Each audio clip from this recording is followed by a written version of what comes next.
আপনাদেরকে একটা দারুণ জিনিসের সাথে পরিচয় করিয়ে দেই। এই যে সবুজ ট্যাঙ্কটা দেখতে পাচ্ছেন, এই ট্যাঙ্ক থেকে প্রাপ্ত গ্যাস আপনি আপনার পরিবারের 25 বছরেরও বেশি সময়ের জন্য রান্নার গ্যাস হিসেবে ব্যবহার করতে পারবেন অল্প কিছু টাকা ইনভেস্ট করে। আমি যেহেতু কৃষি এবং কৃষক ভাইদের নিয়ে কাজ করি, আমার কাছে মনে হলো কৃষি নির্ভর এই প্রযুক্তিটা আপনাদের সবার সাথে পরিচয় করিয়ে দিলে অনেকেই হয়তো উপকৃত হবেন। কারণ অনেক কৃষক ভাইদের বাড়িতে 3 থেকে 4টা গরু থাকে, তারা রাখে এই জন্য গরুর গোবরটা সার হিসেবে ব্যবহার করার জন্য। কারণ আমরা জানি জমির জন্য উৎকৃষ্ট মানের সার হচ্ছে গোবর সার, কিন্তু বাড়িতে যদি এইরকম একটা প্ল্যান্ট আমরা স্থাপন করতে পারি, এই প্ল্যান্ট স্থাপন করার মাধ্যমে গোবর থেকে উৎপন্ন গ্যাস আমরা আমাদের রান্নার কাজে ব্যবহার করছি, পাশাপাশি গোবরটাও জমিতে আমরা সার হিসেবে ব্যবহার করতে পারি। এক্ষেত্রে যেটা হচ্ছে, রান্নার জন্য আমাদের আলাদা করে গ্যাস সিলিন্ডার বা লাকড়ি কিনতে হচ্ছে না, যার ফলে প্রতি মাসে আমাদের 1000 থেকে 1500 টাকা বেঁচে যাচ্ছে। এতক্ষণে আপনারা নিশ্চয়ই বুঝে গিয়েছেন আমি কি বলতে চাচ্ছি।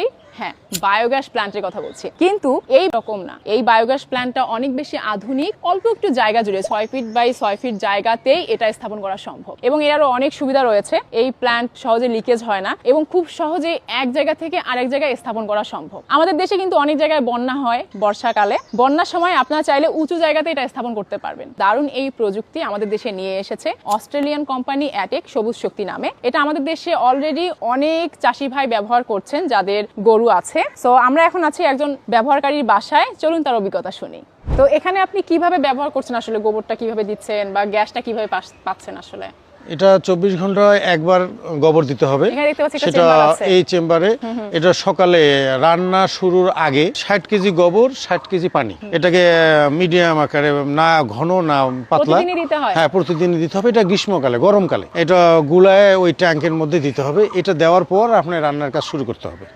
আর শীতকালের জন্য একদিন পর পর, কারণ শীতে গোবর পচনের ইয়েটার সংখ্যাটা কম, একদিন পর হলো আপনাকে শীতকালে দিতে হবে। এবং যে আমরা জৈব সারটা পাচ্ছি সেটা সরাসরি তো মাঠে যাচ্ছে। হ্যাঁ, এখানে আপনার জৈব সারটা আপনার একদিকে গ্যাস যাচ্ছে, একদিকে জৈব সারটা আমরা সংরক্ষণ করতে পারছি। যে কোনো জমিতে সবচেয়ে ভালো সার, যে গ্যাস মুক্ত উৎকৃষ্ট মানের সার, এটা আপনি বিক্রি করতে পারেন, নিজের জমিতে দিতে পারেন সংরক্ষণ করে। এই সবুজ শক্তি প্ল্যান্টটা নেওয়ার আগে আপনি রান্নার জন্য কি ব্যবহার করতেন? লাকড়ি না সিলিন্ডার, গ্যাস? আমাদের তো বড় ফ্যামিলি, আমরা গ্যাসও ছিল, আমাদের চুলাও আছে। আমি যখন এটাকে নেই তখন ওইটার থেকে আমার যে মাসে যে সিলিন্ডারটা লাগতো দুইটাও, সেখানে একটা কমে গেছে আমার।